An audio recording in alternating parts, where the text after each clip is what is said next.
Aranauã, Axé, Motumbá, Macuiú, Colofé, salve, salve, saravá, com imensa satisfação que nos dirigimos a todas e todos vocês nessa noite fria da Serra de Petrópolis, e bem fria, bem chuvosa, não é isso?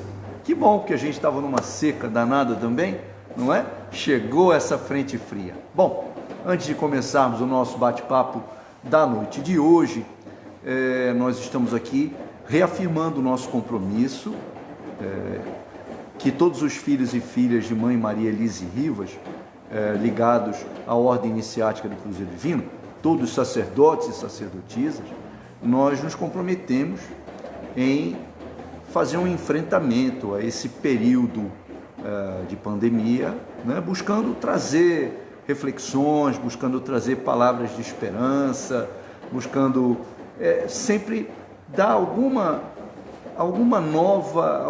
novo pensar, né, um novo olhar sobre essas questões que ficaram em erupção nesse momento de epidemia, né? E então estamos aqui, né, às sextas-feiras, às vezes aos sábados, para que nós possamos conversar um bocadinho com vocês. E começando o nosso bate-papo, na semana passada, enquanto fazíamos a nossa live, nós estamos aqui no terreiro, né? Não temos rito público ainda, provavelmente esse ano nós não vamos abrir ao público, muito provavelmente, mas nós toda semana reatualizamos o axé da casa, o axé coletivo, até para que as pessoas que têm ligação direta com o nosso congá, com a nossa casa, filhos e filhas espirituais de nossa casa, não percam essa energia. Eles cuidam individualmente de seu próprio axé, seu axé pessoal, foram muito bem orientados nessa questão, mas nós temos que cuidar do axé coletivo, né? Então, nós, às sextas-feiras, estamos sempre aqui no terreiro, dando esse axé, né? Renovando, reatualizando o axé da casa. E, semana passada, no horário em que fazíamos a live aqui, conversando com vocês, nós recebemos a visita da Vigilância Sanitária, acompanhada da Guarda Civil. Eles receberam uma denúncia completamente despropositada de que nós estávamos promovendo aglomerações e sem uso de máscara. Aqui dentro eu tenho menos da metade dos filhos da casa. Quem conhece nossa casa sabe que nós temos um salão aqui de atendimento ao público, beirando os 100 metros quadrados, são 90 metros quadrados, e que nós muitas vezes acomodamos aqui 60, 70 pessoas, já chegamos a acomodar muito mais pessoas, né, em nossos rituais públicos, em nossas gírias, em nossos toques, mas estamos aqui funcionando, como eu falei, dando o axé da casa, com um número reduzido de filhos e filhas, muito reduzido, menos da metade, né? Então, exatamente para que não haja nenhum problema. E todos os meus filhos e filhas estão de máscara, todos, aqui dentro, guardando distância social. Não tem aglomeração na calçada, não tem aglomeração dentro da nossa casa. Essa denúncia vazia mais parece um ato de intolerância e racismo religioso. O pessoal da Vigilância Sanitária e o pessoal da Guarda Civil, eles cumpriram com o papel deles e foram extremamente educados. Eles foram, inclusive, convidados a entrar na casa após o término da nossa live. Mas eles falam, não há necessidade, nós já vimos que não tem nenhuma aglomeração. Então, hoje, pode ser que a pessoa mentirosa, né, que fez essa denúncia vazia à vigilância sanitária, pode ser que ela esteja me ouvindo hoje, né? E pode ser que alguém da vigilância sanitária ou da Guarda Civil esteja me ouvindo. Então, fica uma dica. usem o identificador de chamada ou peguem o CPF e o nome e o endereço dessas pessoas que denunciam, porque eles estavam cumprindo o papel deles.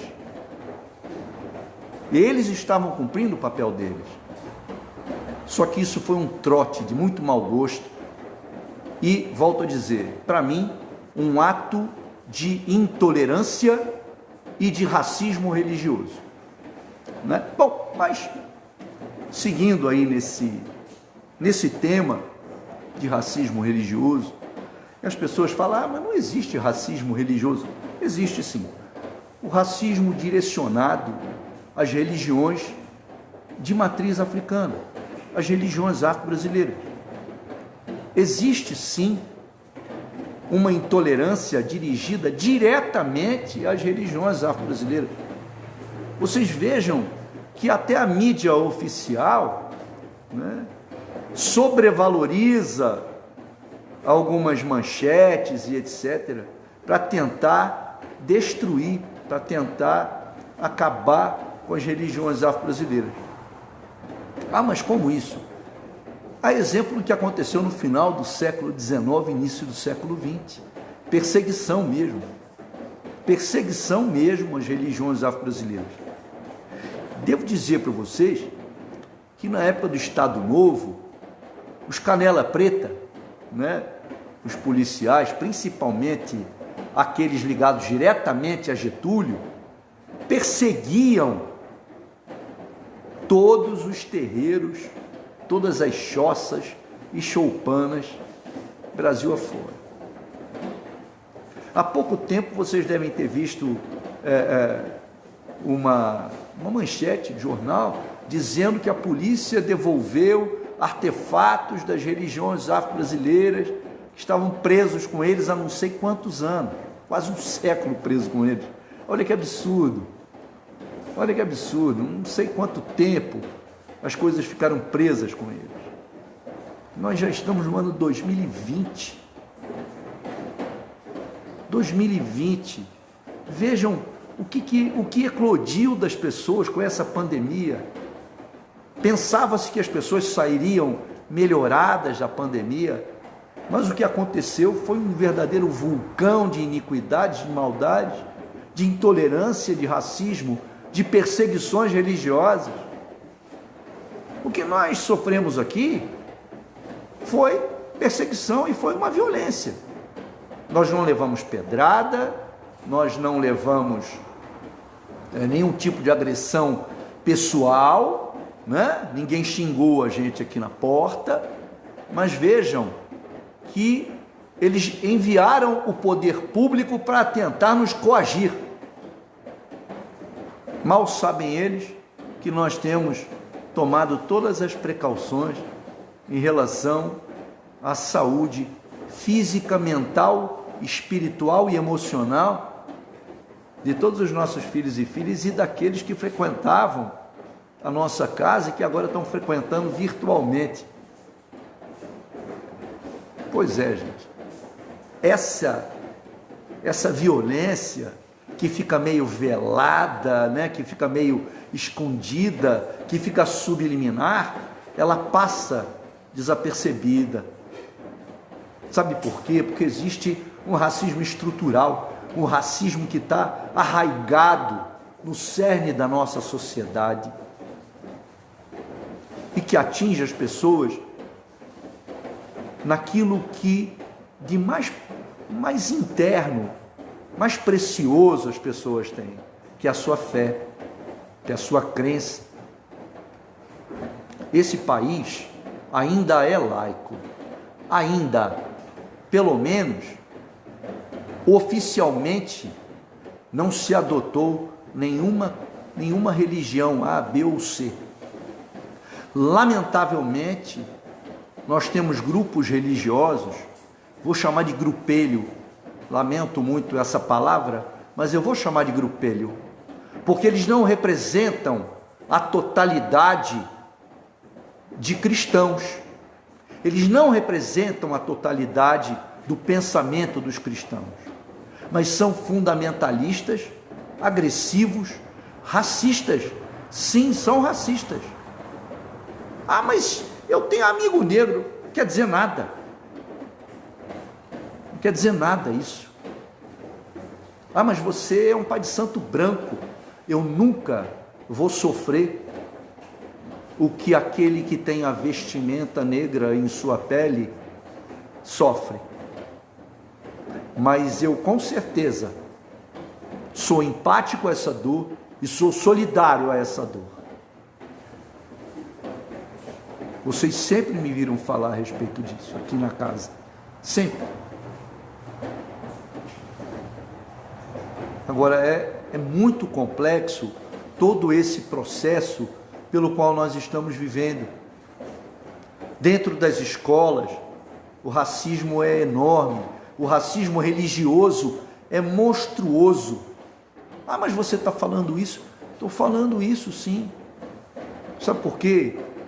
Porque eu tenho a alegria, o prazer e a satisfação de visitar muitas escolas aqui na minha cidade, escolas particulares e escolas da rede pública, tanto municipal como estadual, para conversar com os alunos a respeito da religiosidade afro-brasileira.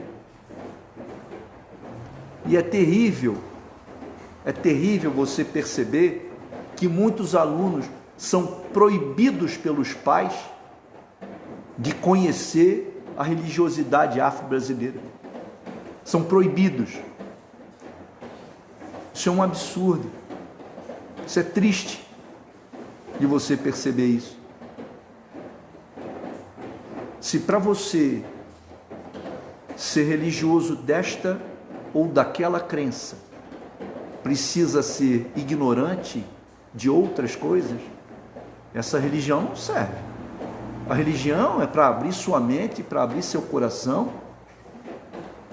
para fazer você ter uma amplitude espiritual, que você possa alcançar outros saberes, outros sentimentos. Eu, falando aqui do Cristo Jesus, que na Umbanda nós o temos como tutor máximo planetário, né? Falando dele, especificamente dele, eu não lembro de ter lido nada dele mandar as pessoas odiarem uns aos outros, das pessoas repudiarem uns aos outros. Muito pelo contrário, ele andava entre os mais vulneráveis da sociedade, os mais atingidos, os mais questionados. Maria Madalena foi sua discípula fiel, andava com ele para cima e para baixo, ele a defendeu. Não é verdade? Foi crucificado entre dois ladrões, e um que se arrependeu entrou com ele no reino dos céus, não é isso? Assim rezam as escrituras. Ou eu estou errado?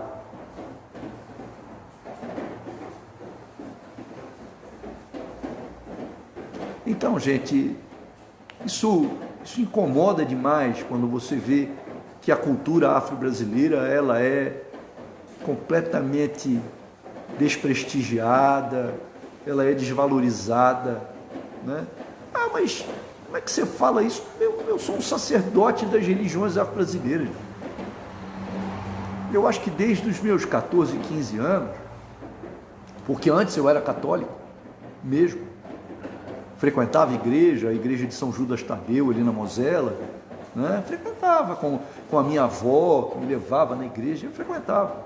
Só que a partir dos 14, 15 anos eu comecei a ter outros questionamentos que a religião católica não me supriu.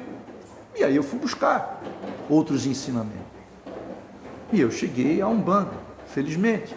Se não fosse por ela, eu não estaria vivo, com certeza. Então, assim, mas você é branquelo. É, mas a minha ascendência é moura. É. Meu sobrenome, Nogueira, é de uma região da Espanha que ficou sob o domínio mouro séculos, 600 anos, se eu não estou enganado, aí depois os historiadores podem me ajudar aí na live, mas se eu não me engano foram 600, 700 anos, aquela região da Espanha esteve sob o domínio mouro, e a minha família veio de lá para cá. Então eu tenho ascendência moura. Não sou tão branquelo assim, não. Meu branquelo é mais por fora. Né? E eu tenho orgulho disso. Eu tenho profundo amor, profundo afeto por essa religião que me fez vivo, que me mantém vivo. E que me mostrou a profundidade da sabedoria do negro africano, esse mesmo que veio para cá escravizado nos porões dos tumbeiros, esse mesmo que foi apartado de sua terra, foi afastado de seus familiares, que sofreu na carne as torturas dos seus algozes, esse mesmo. Então hoje eu queria falar um pouquinho mesmo sobre essa coisa do racismo com vocês. Para vocês pensarem um pouquinho mais nessa estrutura perversa que a nossa sociedade nos impõe. Mas a gente não pode esquecer que nós somos a sociedade, nós formamos a sociedade. E o que nós podemos fazer para mudar isso? Bom, eu vou encerrar essa fala aqui hoje e eu queria ler para vocês uma historieta, se vocês me permitem, para não perder o hábito. Vamos ler uma historieta do livro Mitologia dos Orixás. Semana passada a gente viu o livro do mestre Didi, lembra? Hoje a gente vai pegar o livro do professor Reginaldo Prandi, Mitologia dos Orixás, que é editado pela Companhia das Letras. Tá? Certo? Vamos lá? E eu vou ler uma historieta hoje de Obatalá, Oxalá. Oxalá, Obatalá, separa o céu da terra. No início não havia proibição de se transitar entre o céu e a terra. A separação dos dois mundos foi fruto de uma transgressão do rompimento de um trato entre os homens e Obatalá. Qualquer um podia passar livremente do Orum para o Aiê, dos planos espirituais para os planos naturais. Qualquer um podia ir sem constrangimento do Aiê para o Orum. Certa feita, um casal sem filhos procurou Obatalá, implorando que desse a eles o filho tão desejado. Obatalá disse que não, pois os humanos que no momento fabricava ainda não estavam prontos. Mas o casal insistiu, até que Obatalá se deu por vencido. Sim, daria a criança aos pais, mas impunha uma condição. Esse menino deveria viver sempre no Aiê e jamais cruzar a fronteira do Orum. Sempre viveria na terra, nunca poderia entrar no céu. O casal concordou e foi-se embora. Como prometido, um belo dia, nasceu a criança. Crescia forte e sadio o menino, mas ia ficando mais e mais curioso. Os pais viviam com medo de que o filho um dia tivesse curiosidade de visitar o Orum. Por isso, escondiam dele a existência do céu, morando num lugar bem distante de seus limites. Acontece que o pai tinha uma plantação que avançava para dentro do Orum. Sempre que ia trabalhar em sua roça, o pai saía dizendo que ia para outro lugar, temeroso de que o menino o acompanhasse. Mas o menino, esperto, andava muito desconfiado. Ele fez um furo no saco de semente que o pai levava para a roça. Danado ele, né?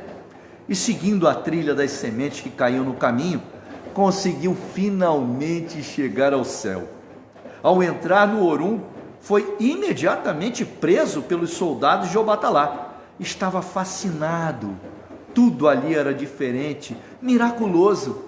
Ele queria saber tudo, tudo perguntava. Os soldados o arrastavam para levá-lo ao batalá e ele não entendia a razão de sua prisão.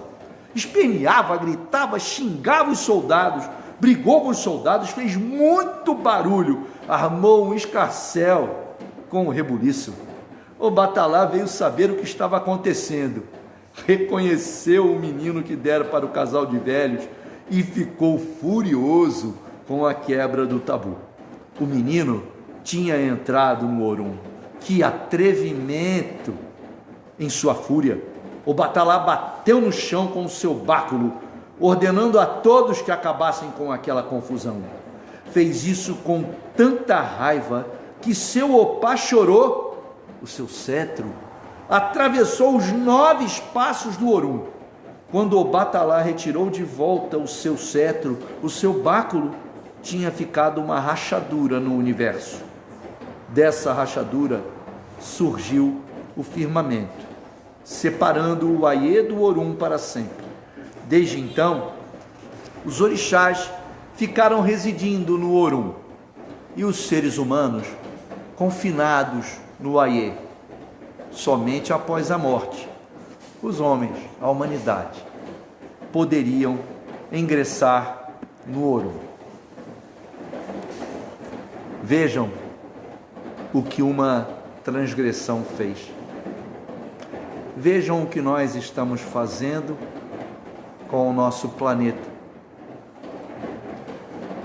Se vocês puderem, permaneçam em casa. Já são mais de 112 mil mortos. A pandemia não acabou, infelizmente. E o desmando dos seres humanos continua. As pessoas não melhoraram em nada. A pandemia vai continuar um tempo, gente. Prestem atenção. Cuidem de si, cuidem dos seus queridos, das suas queridas. Usem máscara. Não abusem. Não se sintam seguros, porque essa é uma falsa segurança. A pandemia não acabou. O coronavírus continua o seu trajeto mortal. As crianças, se elas forem para a escola, não vai dar certo, gente. Pensem nisso. Eu sei que está difícil, eu também tenho um filho adolescente em casa. É complexo, mas é melhor nós nos prevenirmos e termos cuidado. Se você puder, fique em casa. Se não tiver jeito, tome cuidados redobrados com a sua saúde. Mantenha seu pensamento tranquilo, seu coração em paz e cuide do seu corpo físico. Afinal de contas, é esse corpo, é o corpo físico que nos propicia estarmos enquanto espíritos aqui no Aiê, não é verdade? É esse corpo físico que nos propicia a experiência da vida, o prazer da vida, a satisfação da vida, o sentir o sol no rosto, a brisa, o poder olhar as estrelas, a lua, o poder abraçar, o beijar.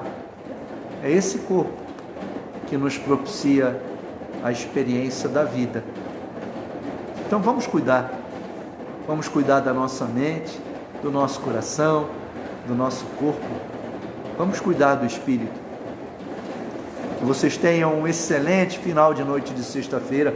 Aqui está chovendo, acho que vocês devem estar ouvindo aí um barulhinho, né? É da chuva na telha. Nossa telha aqui faz um pouco de barulho, né?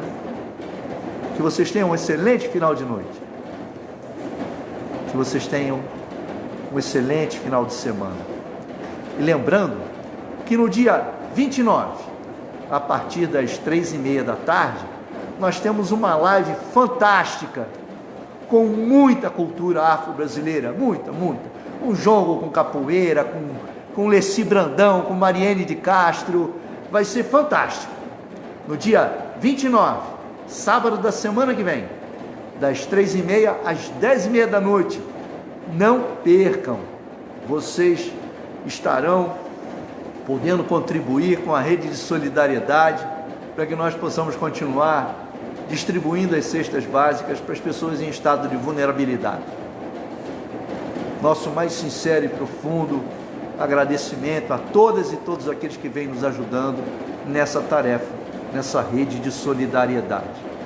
Nosso agradecimento especial à nossa Mãe de Santo, Mãe Maria Elise Ribas, por nos incentivar e por ser uma guerreira indômita, incansável pelas religiões afro-brasileiras, contra o racismo, contra a misoginia, contra todas as iniquidades e os venenos sociais. Peço sua bênção, minha mãe. Um abraço grande a todas e todos vocês. Luz na mente, paz no coração, energias positivas, hoje e sempre. Até já. Axé.